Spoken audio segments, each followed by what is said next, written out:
O tema, racionalismo versus empirismo. Vocês já pensaram, né, no que isso implica na nossa vida? Essas duas vertentes da filosofia, o racionalismo versus o empirismo. A filosofia só faz sentido quando a gente pensa essas questões da filosofia dentro da nossa vida.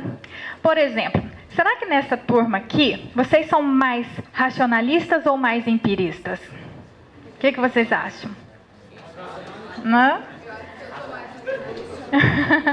Quem vocês acham que veio primeiro, a galinha ou a ideia galinha? O que surgiu primeiro, a galinha ou a ideia galinha? Esses meninos aqui vão ter essa empreitada hoje de responder essa questão. Obrigada, então, e agora nós vamos ficar com o Luiz, que vai apresentar uma música pra gente. Bom dia a todos e a todas. Relaxa, eu não vou cantar sertanejo. Então...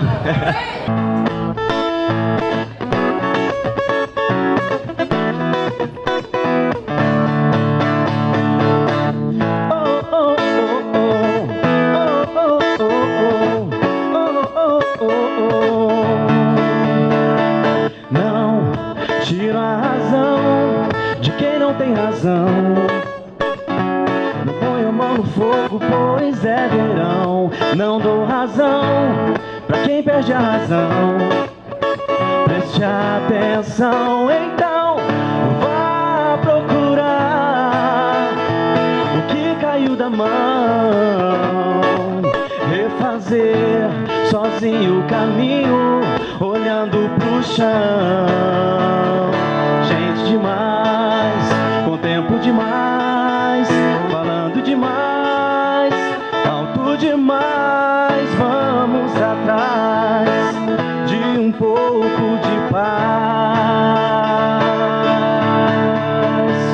Gente demais, com tempo demais, falando demais, alto demais. Vamos atrás de um pouco de paz.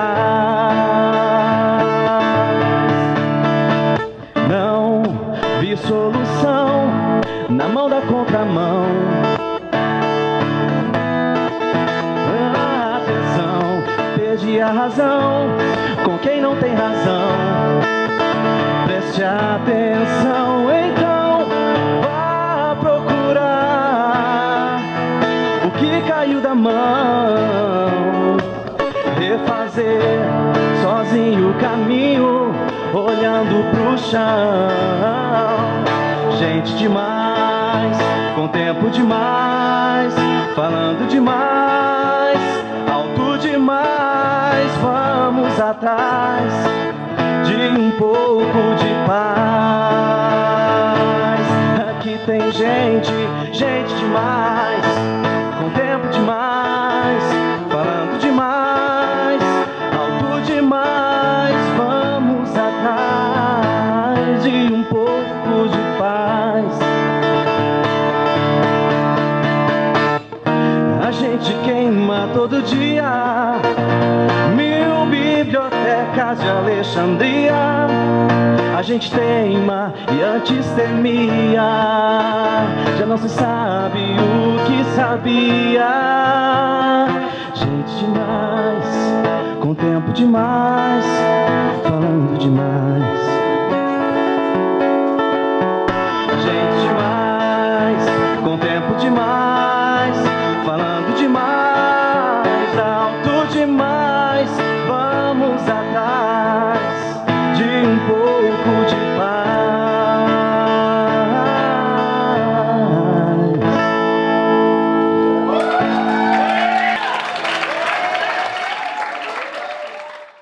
Nesse segundo bimestre, como eu tinha proposto para vocês, nós vamos conhecer, né, e aprofundar o conhecimento de Descartes e David Hume. Nós já começamos a trabalhar em sala de aula e, pensando nisso, né, junto com os estudantes de filosofia da PUC, do PIBID, nós pensamos em realizar esse café filosófico.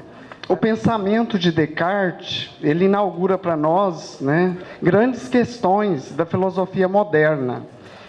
E não tem como a gente fazer filosofia, não tem como a gente ir um pouco mais além, se a gente não passa, né, pelo conhecimento desse grande pensador moderno, né, barroco, né, que é René Descartes, um francês, né, e eu quero convidar então, né, e também, né, não só o pensamento de René Descartes, mas também o pensamento de David Hume, que depois vai inaugurar para nós também, né, um pouco o pensamento iluminista, que vai contribuir também com Kant, e tantos outros, Berkeley, Locke e tantos outros filósofos do pensamento moderno. Quando eles terminarem a fala deles, nós vamos sair, fazer um lanchinho e voltamos para o debate e para o sorteio.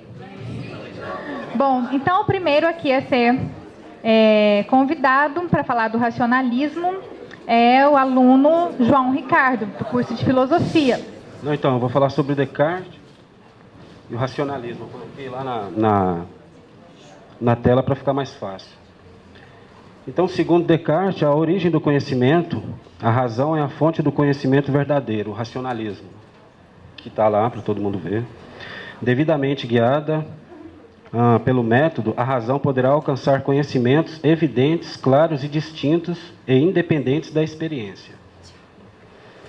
Com relação a operações da mente e ideias, para além das ideias fatídicas e adventícias, existem ideias inatas.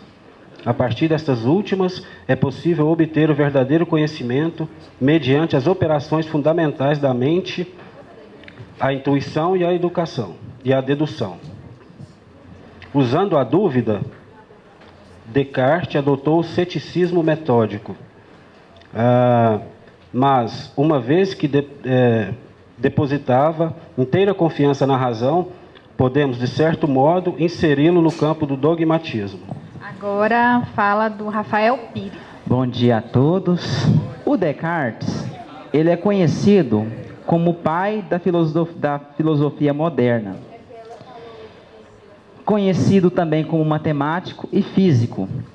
Muitos professores do ensino médio utilizam o Descartes até mesmo para resolver as questões matemáticas, físicas. Vocês aqui que estão no ensino médio devem ter uma noção básica da biografia do filósofo francês. Bom, Descartes, como nós já sabemos, ele é francês, né? E a sua principal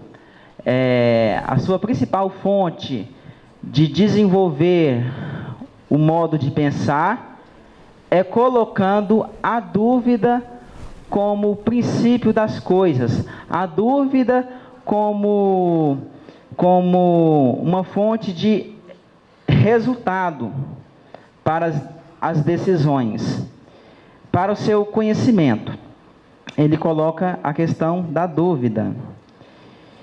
E ele utiliza o discurso do método para colocar em dúvida tudo aquilo que ele tem em mente. Ou seja, penso, logo existo. Descartes resolve, como ele mesmo, demolir toda essa base herdada para produzir uma nova construção mais sólida feita por ele mesmo. A partir disso, ele propõe as seguintes etapas para o seu novo método, que é o discurso. Nunca aceitar coisa alguma como verdadeira, sem que a conhecesse como a tal.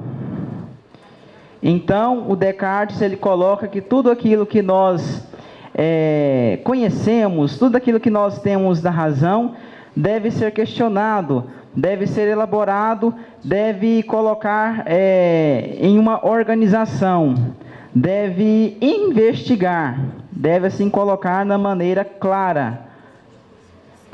Dividir cada uma das dificuldades que examinassem em tantas parcelas, como fosse possível e necessárias para resolvê-lo. Então, tudo aquilo que eu tenho, eu coloco em pratos limpos, para ter uma resolução. Conduzir por ordem meus pensamentos. O pensamento ele deve ser assim sistematizado, organizado, para ter assim um conhecimento composto, uma coisa bem determinada, né? Então, como eu não havia dito, o Descartes ele vai colocar que os sentidos enganam. Os sentidos. Eu posso estar em um lugar, crio uma imaginação e que na verdade a coisa é outra.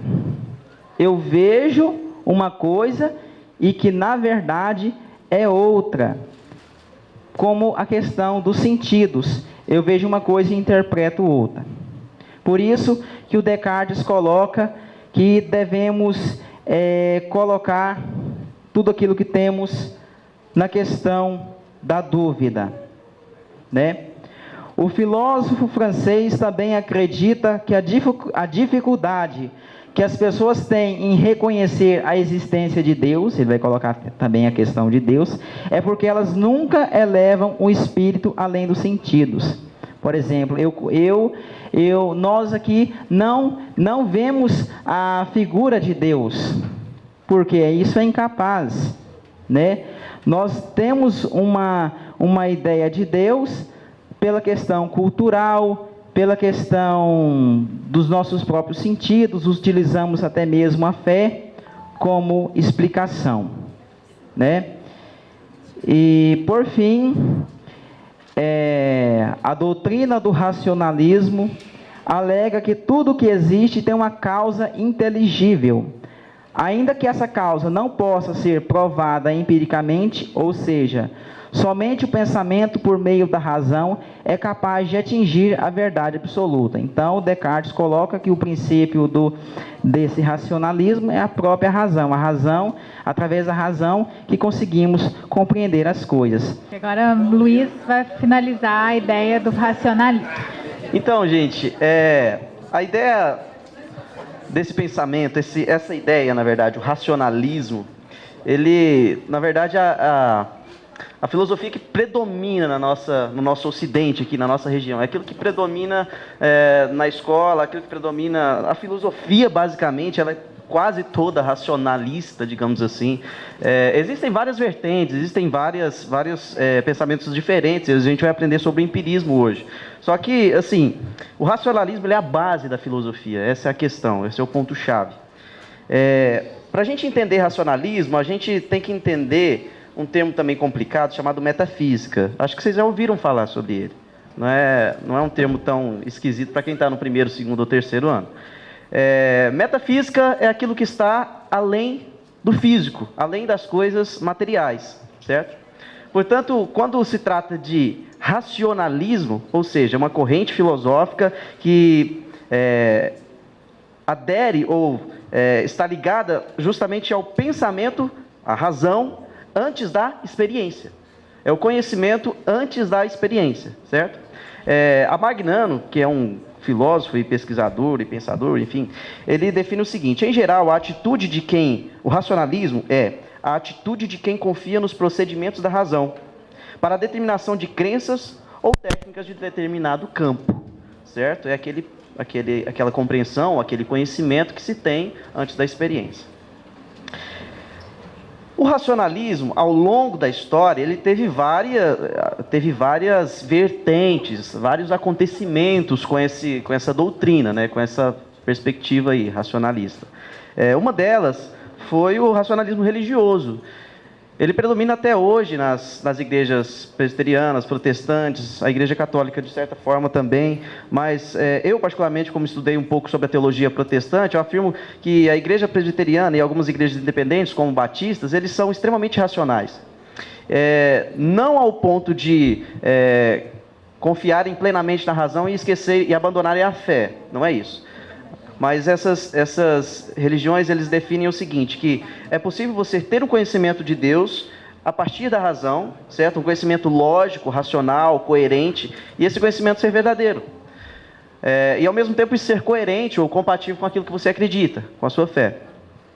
Esse seria um tipo de racionalismo religioso. Também temos um racionalismo filosófico, que já parte para o lado filosófico e não religioso, ou seja, o racionalismo filosófico não é compatível com fé, com questão de crenças e tudo mais. É apenas o uso da razão. O racionalismo filosófico designa propriamente a doutrina de Kant, que foi um grande filósofo, que tratou sobre essa questão de racionalismo, empirismo, essa diferença das duas coisas. A gente vai falar sobre ele um pouquinho. E é uma corrente metafísica, de doutrina metafísica da filosofia, que resolve as coisas a partir do pensamento racional, do pensamento, do conhecimento elaborado pela razão, mas não só isso.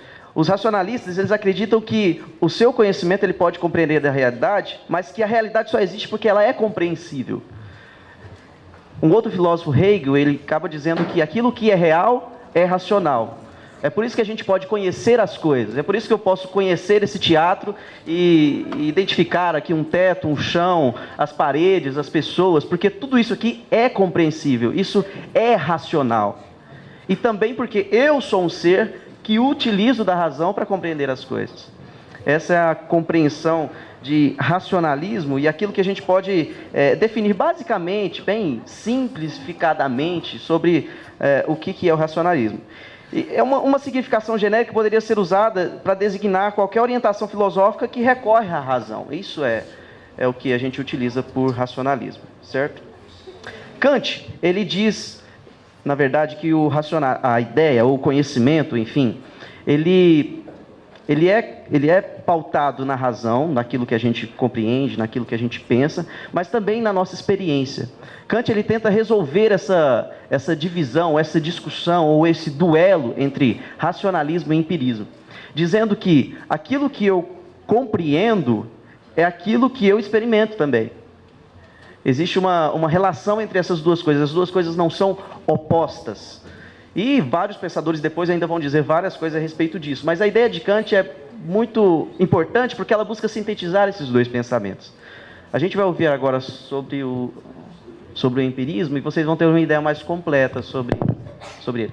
Agora, o Sérgio Chagas, bolsista do PIBID, falará sobre o David Hume. Como posso pensar em algo fora da realidade? Como eu posso pensar na realidade? Como pensar na metafísica? O David Hume foi um filósofo empirista escocês e o que ele tentou fazer foi mais ou menos uma faxina, uma limpeza nos argumentos que não tinham uma base concreta da metafísica. Para ele, a metafísica carecia de argumentos lógicos e concretos. E o David Hume, ele vai falar que todo conhecimento vem do empirismo, ou seja, o conhecimento vem pela experiência. A experiência é a base de conhecimento. Sem ela não podemos chegar a causa e efeito, a chegar à causa do efeito.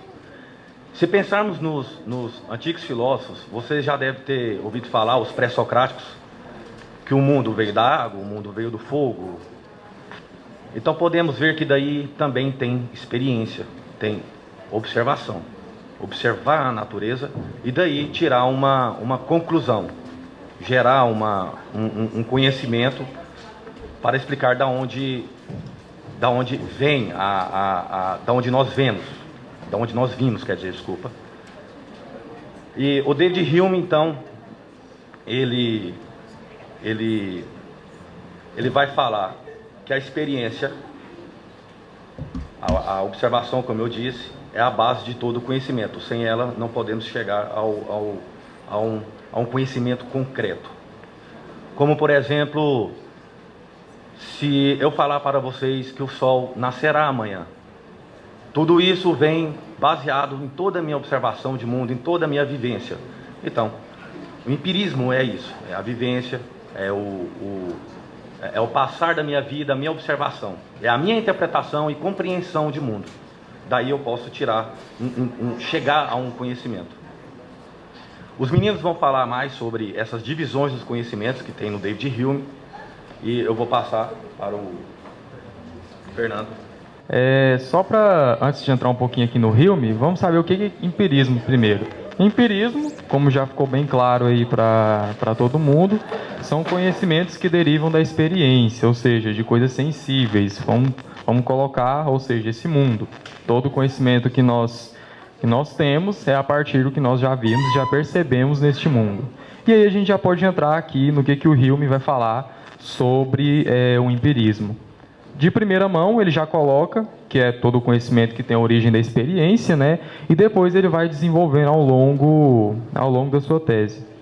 Ele defende as impressões e ideias que se distinguem quanto ao grau de força e vivacidade. E também as impressões que são as causas das nossas ideias, e não as nossas ideias das nossas impressões. Ou seja, toda ideia que eu tenho de algo, todo pensamento que eu tenho de algo é porque eu já vi aquele algo ou coisa. Não tem como eu imaginar, vamos supor, uma árvore sem ter visto e sem saber o conceito de árvore.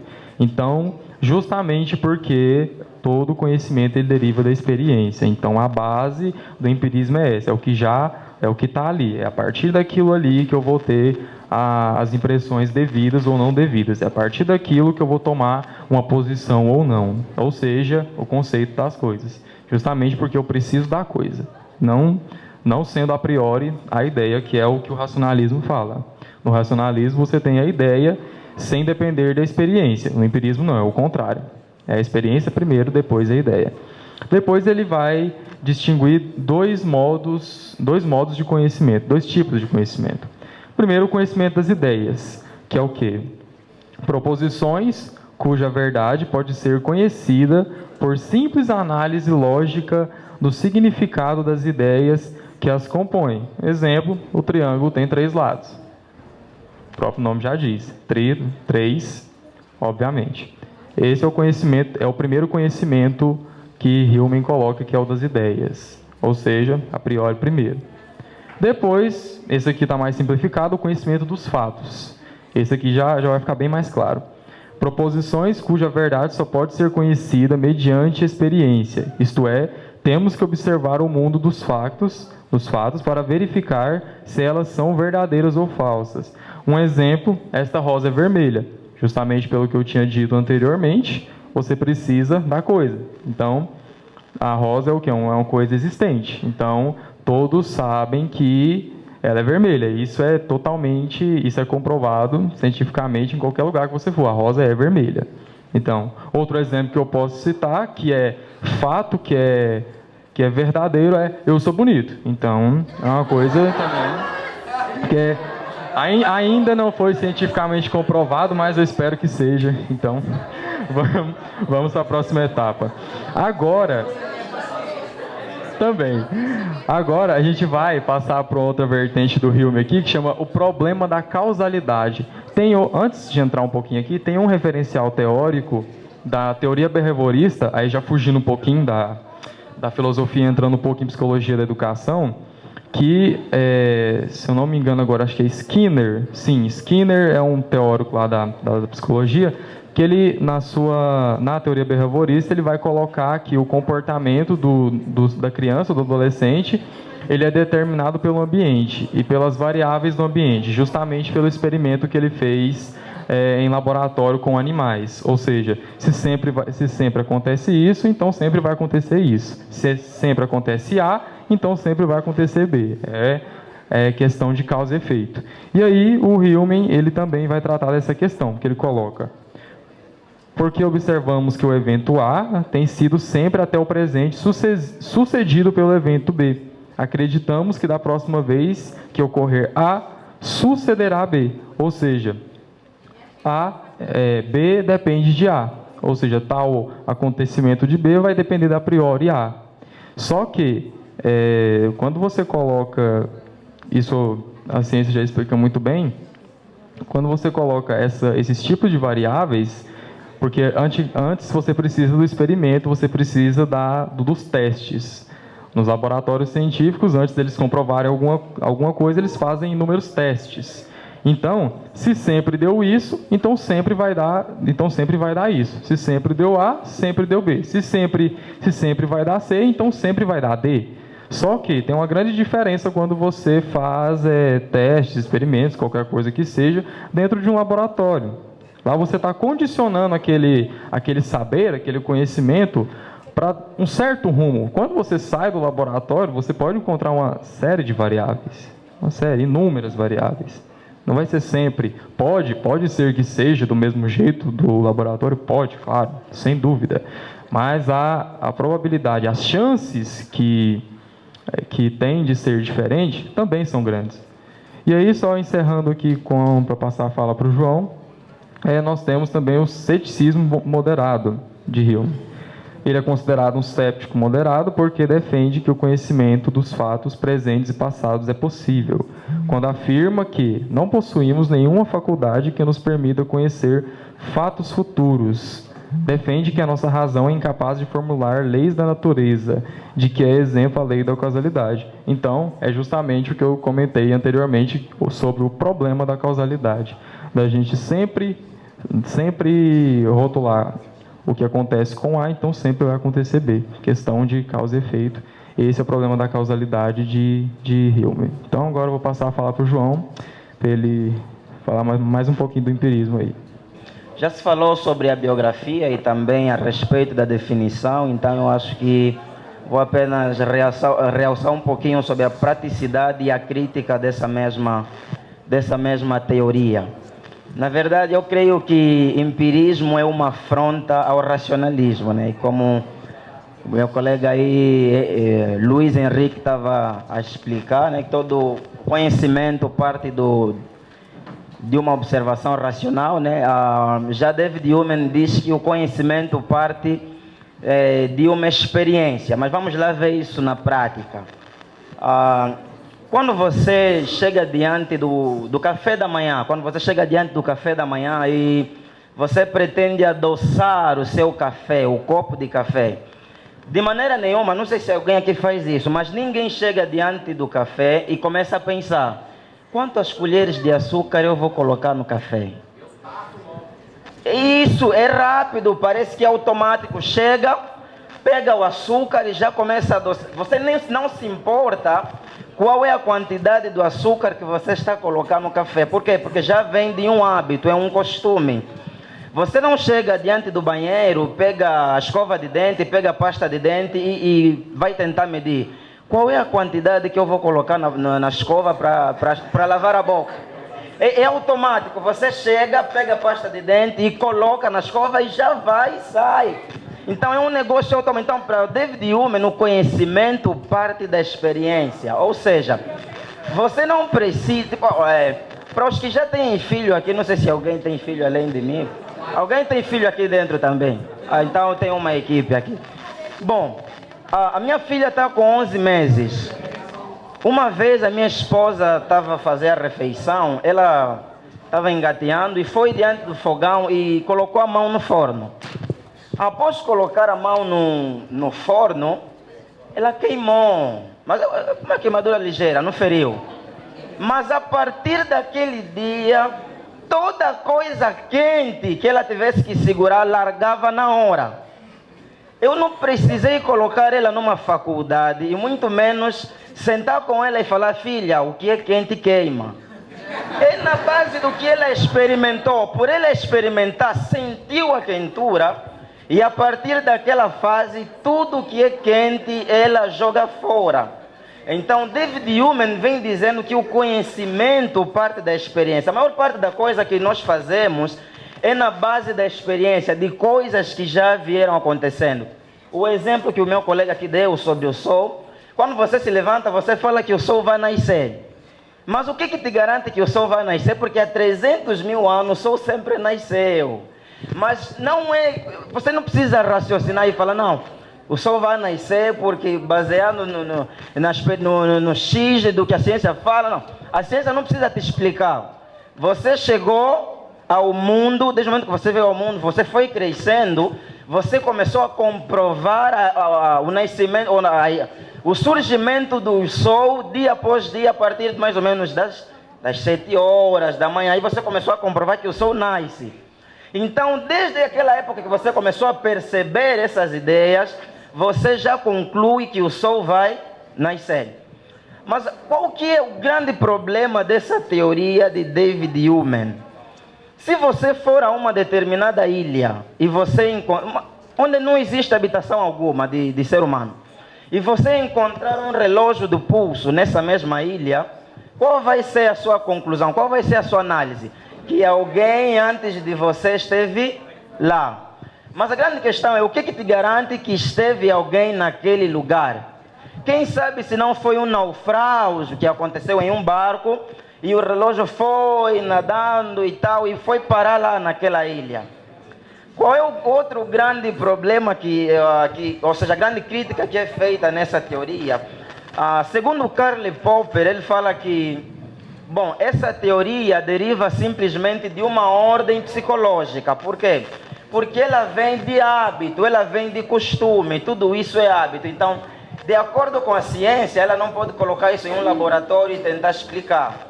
Então, por essa razão é que tem um grande problema também nessa mesma teoria de David Hume, porque,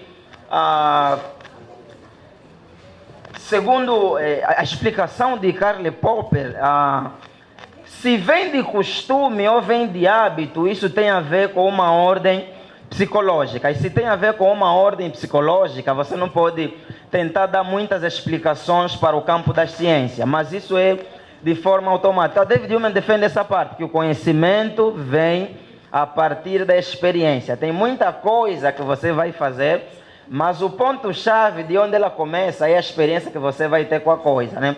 Por exemplo, não, esse aqui custou um pouquinho mais caro, vai estragar. Vamos testar com esse aqui. Assim, ok. Se eu soltar esse celular, o que vai acontecer?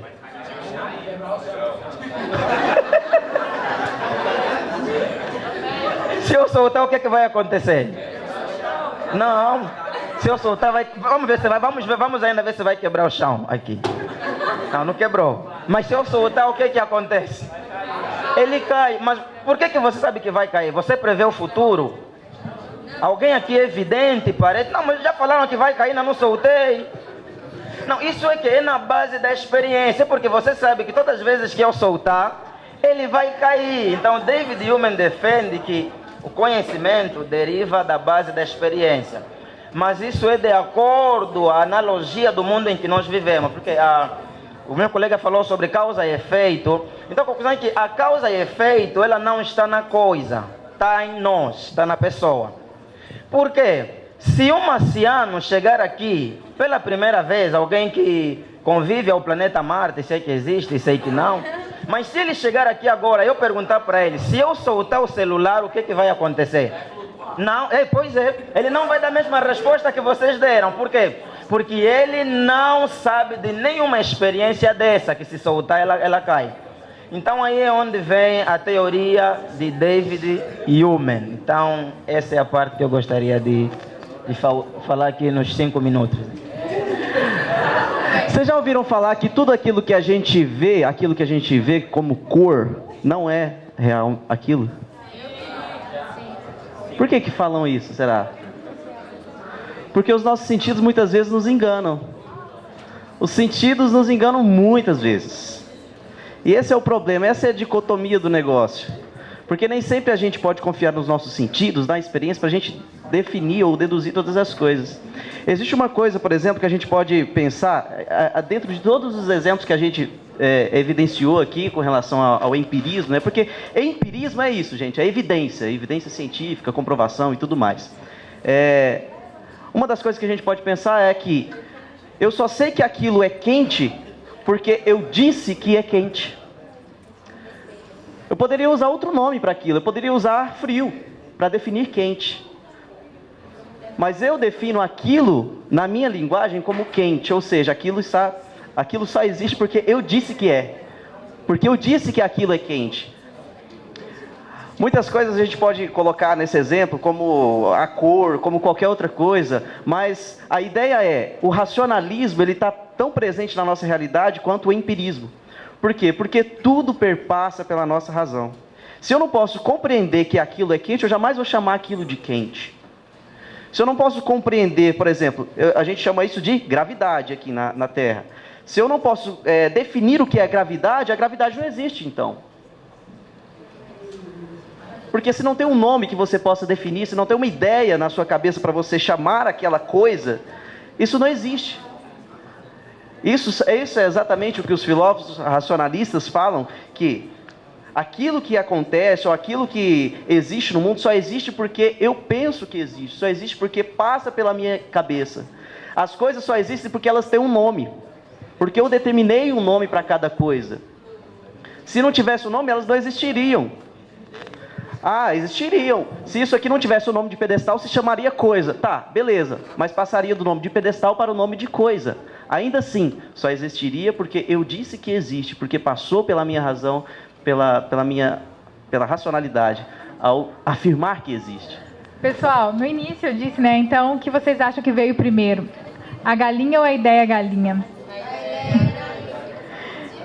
Se você diz que é a ideia galinha, provavelmente você tende para um racionalismo, né? Se você diz que surgiu primeiro foi a galinha, provavelmente você tende para uma visão empirista.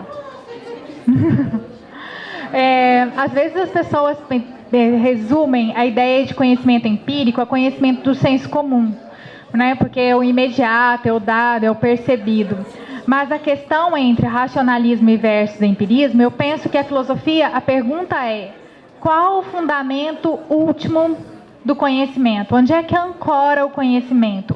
É na razão, as coisas existem primeiro no pensamento, depois existem no mundo físico, ou no empírico. Então, há um duelo realmente, como o Luiz Henrique disse, né, e que Kant rompe com isso posteriormente. Mas a respeito do David Hume, eu gosto bastante do David Hume porque existe uma supremacia da razão sobre o corpo na tradição filosófica, de uma maneira geral. Parece que todo o mal está no corpo, né? Parece que é ele que nos tira, que nos traz os vícios. Então você pensa assim: hoje eu vou estudar. Hoje eu vou estudar, vou chegar em casa e vou estudar. E você se senta para estudar. Qual a primeira coisa que acontece? O celular toca, aí você vai lá e desliga. Aí você diz: não, agora eu vou estudar. Qual é a segunda coisa que acontece? Dá fome, dá sono, dá vontade de ir ao banheiro fazer xixi. A cadeira está desconfortável, a coluna dói. É o corpo que te chama todo o tempo, né?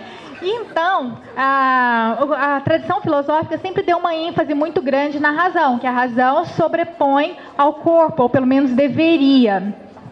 E Hume, ele muda um pouco isso, gosto bastante do Hume por isso.